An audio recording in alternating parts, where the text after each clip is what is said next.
ನನ್ನ ಕೈ ಹಿಡಿದು ಹಿಂಗೆ ಸೌರಕ್ಕೆ ನಿಂತ್ಕೊಂಡ್ರು. ಆಮೇಲೆ ಹಿಂಗೆ ತೊಡೆಗೆ ಹಾಕಿ ಹಿಂಗೆ ಸವರಿದ್ರು.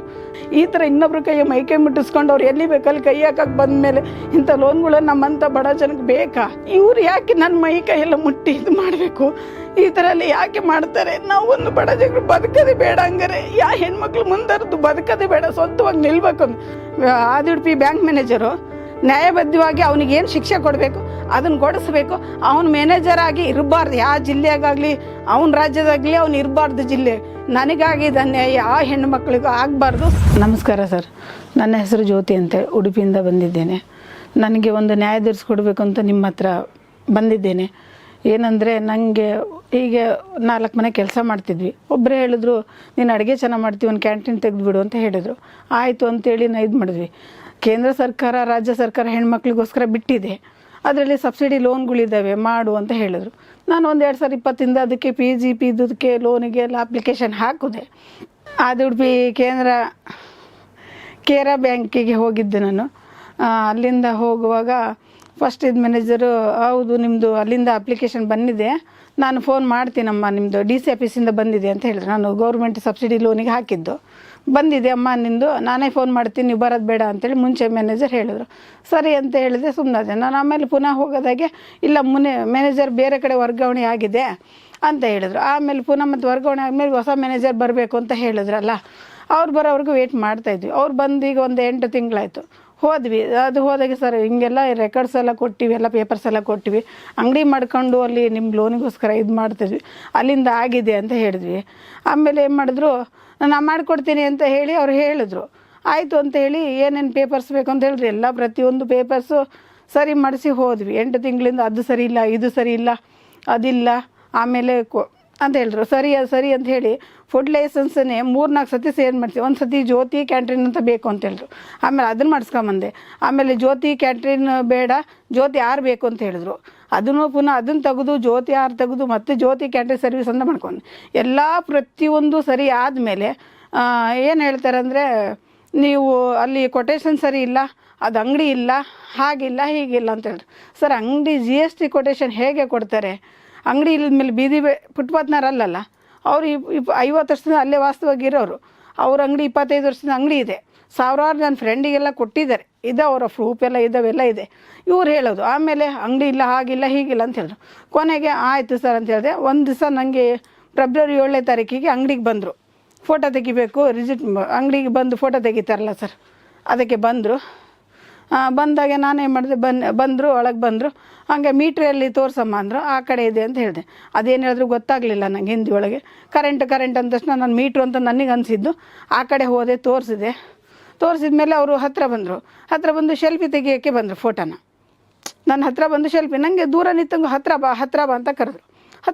ಇವ್ರು ಯಾಕೆ ಇಷ್ಟು ಹತ್ತಿರ ಕರೀತಾರೆ? ಫೋಟೋ ಬ್ಯಾಂಕ್ನವ್ರು ಯಾರು ಶೆಲ್ಫಿ ತೆಗಿಯಲ್ಲ, ಅವ್ರ ಕಡೆ ಒಬ್ರನ್ನ ಕರ್ಕೊಂಬರ್ತಾರೆ, ಇಲ್ಲದ್ರೆ ಇಲ್ಲೇ ಯಾರಾದ್ರು ಇದ್ದರ ಕಡೆ ತೆಗಿಸ್ತಾರೆ. ಅವ್ರು ಅದ್ಯಾವುದು ಮಾಡಲಿಲ್ಲ. ಅಲ್ಲಿ ಪಕ್ಕದಲ್ಲಿ ಒಬ್ಬ ಗ್ಯಾರೇಜ್ ಹುಡುಗ ಇದ್ದ, ಅವ್ರನ್ನೂ ಕರೀಲಿಲ್ಲ, ಏನಿಲ್ಲ. ಶೆಲ್ಫಿ ತೆಗಿಯೋಕ್ಕೆ ಹತ್ತಿರ ಬಂದರು. ಆಮೇಲೆ ನೀವು ಹೇಗೆ ಹೋಗ್ತೀರಿ ಮನೆಗೆ ಅಂತ. ಸರ್, ನಾನು ಆಟೋದಲ್ಲಾದರೂ ಬಸ್ಸಲ್ಲಿ ಹೋಗ್ತೀನಿ ಅಂತ ಹೇಳಿದೆ. ಇಲ್ಲ, ನೀನು ನನ್ನೊಟ್ಟಿಗೆ ಬರಬೇಕು. ಇಲ್ಲ ಸರ್, ನಾನು ಆಟೋದ ಬೇಕಾರೆ ಅಂತ ಅರ್ಜೆಂಟ್ ಇದ್ದರೆ ನಾನು ಆಟೋ ಮಾಡ್ಕೊಂಡು ಬರ್ತೀನಿ ಅಂತ ಹೇಳಿದೆ. ಇಲ್ಲ ನನ್ನ ಜೊತೆಗೆ ಬರಬೇಕು. ಹೋಗಲಿ ಬಿಡು ಅಂತೇಳಿ ನಾನು ಹೋದೆ. ನಾನು ಯಾರಾದರೂ ಅವ್ರ ಕಾರಲ್ಲಿ ಅವರು ಕಡೆಯವರು ಸಿಬ್ಬಂದಿಗಳು ಅಂದರೆ ಕೆಲಸ ಮಾಡೋರು ಯಾರಾದರೂ ಇದ್ದಾರೆ ಅಂತ ನಾನು ತಿಳ್ಕೊಂಡು ಧೈರ್ಯದಾಗ ಹೋದೆ. ಬ್ಯಾಕ್ ಸೈಡ್ ಡೋರ್ ತೆಗಿಯೋಕೋದ್ರೆ ಇಲ್ಲ, ಮುಂದೆ ಕೂತ್ಕೋಬೇಕು ಅಂತ ಹೇಳಿದ್ರು. ಮುಂದೆ ಕೂತ್ಕೊಳ್ಳಿ ಅಂತ ಹೇಳಿದ್ರು. ಸರ್, ನಾನು ಮುಂದೆ ಕೂರಲ್ಲ. ಇಲ್ಲ ಕೂತ್ಕೋಬೇಕು. ನನಗೂ ಅದೇನು ಹೇಳಿದ್ರು ಹಿಂದಿ ಒಳಗೆ ಒಂದು ಚೂರು ನಂಗೆ ಬರಲ್ಲ ಹಿಂದಿ, ನಂಗೆ ಓದೋಕ್ಕೆ ಬರೆಯೋಕ್ಕೂ ಕೂಡ ಬರಲ್ಲ. ಆಯಿತು ಅಂತ ಹೇಳಿದೆ. ನಾನು ಕೂತ್ಕೊಂಡು ನಮ್ಮ ಅಂಗಡಿಯಿಂದ ಸ್ವಲ್ಪ ದೂರ ಹೋದ್ಮೇಲೆ ನನ್ನ ಕೈ ಹಿಡಿದು ಹಿಂಗೆ ಸೌರಕ್ಕೆ ನಿಂತ್ಕೊಂಡ್ರು. ಸರ್ ಅಂದೆ. ಅವ್ರು ಏನು ಹೇಳಿದ್ರು ನಂಗೆ ಅರ್ಥ ಆಗಲಿಲ್ಲ. ಆಮೇಲೆ ಹಿಂಗೆ ತೊಡೆಗೆ ಹಾಕಿ ಹಿಂಗೆ ಸವರಿದ್ರು. ಸರ್ ಮತ್ತೆ ಅಂದೆ ನಾನು. ಮತ್ತು ಅವ್ರು ಹಿಂದೊಳಗಿಂದು ಮತ್ತೇನೋ ಸ್ವಲ್ಪ ದೂರ ಬಿಟ್ಟು ಹಾಗೆ ಮಾಡಿದ್ರು 1-2-3 ಸತಿ. ನಂಗೆ ಅವಾಗ ತುಂಬ ಅಂದರೆ ಬೇಜಾರು, ಅಂದರೆ ಹೇಳ್ಬಾರ್ದು. ಇದು ಯಾಕೆ ಬೇಕಿಂತ ಲೋನು ಬೇಡ, ಈ ಥರ ಇನ್ನೊಬ್ರು ಮೈಕೈ ಮುಟ್ಟಿಸ್ಕೊಂಡು ಅವ್ರು ಎಲ್ಲಿ ಬೇಕಲ್ಲಿ ಕೈ ಹಾಕಕ್ಕೆ ಬಂದಮೇಲೆ ಇಂಥ ಲೋನ್ಗಳು ನಮ್ಮಂಥ ಬಡ ಜನಕ್ಕೆ ಬೇಕಾ? ನಿರ್ದೇಶಕಗಳಿಗೆ ಬೇಡ. 4 ಮನೆ ಉಸಿರೇ ತಿಕ್ಕಿದ್ರೂ ಚಿಂತೆ ಇಲ್ಲ. ಈ ಥರದ್ದು ನನಗಾಗಿದ್ದ ವ್ಯವಸ್ಥೆ ಬೇರೆ ಯಾವ ಹೆಣ್ಣು ಮಕ್ಕಳಿಗೆ ಆಗಬಾರ್ದು ಅಂತೇಳಿ ನಾನು ಕೇಳ್ಕೊತಿರೋದು ನಿಮ್ಮ ಇವ್ರ ಹತ್ರ. ಅದ್ರ ಮೇಲೆ ನನಗೆ ತುಂಬ ಮನಸ್ಸಿಗೆ ಕಾಡಕತ್ತಿತ್ತು. ಇವ್ರು ಯಾಕೆ ನನ್ನ ಮೈ ಕೈಯೆಲ್ಲ ಮುಟ್ಟಿ ಇದು ಮಾಡಬೇಕು, ಈ ಥರ ಎಲ್ಲ ಯಾಕೆ ಮಾಡ್ತಾರೆ? ನಾವು ಒಂದು ಬಡ ಜಗರು ಬದುಕದೇ ಬೇಡ ಹಂಗಾರೆ, ಹೆಣ್ಮಕ್ಳು ಮುಂದರದು ಬದುಕದೇ ಬೇಡ, ಸ್ವಂತವಾಗಿ ನಿಲ್ಬೇಕು ಅಂದು ಒಂದೊಂದು ಸತಿ ಒಂದೊಂದು ಥರ ಮಾಡ ನನಗೆ ಅದು ಹಿಂಸೆ ಆಗಿ ನಾನು ಕಂಪ್ಲೇಂಟ್ ಕೂಡ ಮಾಡಿ FIR ಕೂಡ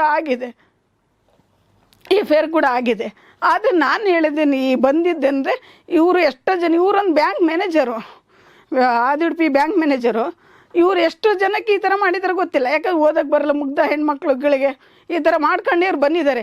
ಇವರು ಎಲ್ಲಿಂದ ಬಂದಿದ್ದಾರೆ ನಮ್ಗೆ ಗೊತ್ತಿಲ್ಲ. ಅವ್ರವ್ರು ಇದಕ್ಕೆ ಅವ್ರು ಹೋಗಬೇಕು. ಇಲ್ಲಿ ಅವನು ಮ್ಯಾನೇಜರ್ ಹಾಕು ಲಾಯಕ್ಕಿಲ್ಲ ಅಂತ ನಾನು ಹೇಳ್ತೇನೆ. ಯಾಕಂದರೆ ಈ ಥರ ಎಷ್ಟೋ ಹೆಣ್ಮಕ್ಳು ಮಾಡಿದಕ್ಕೆಲ್ಲ ಅವ್ರು ನಮ್ಮನ್ನು ಮಾಡೋದು.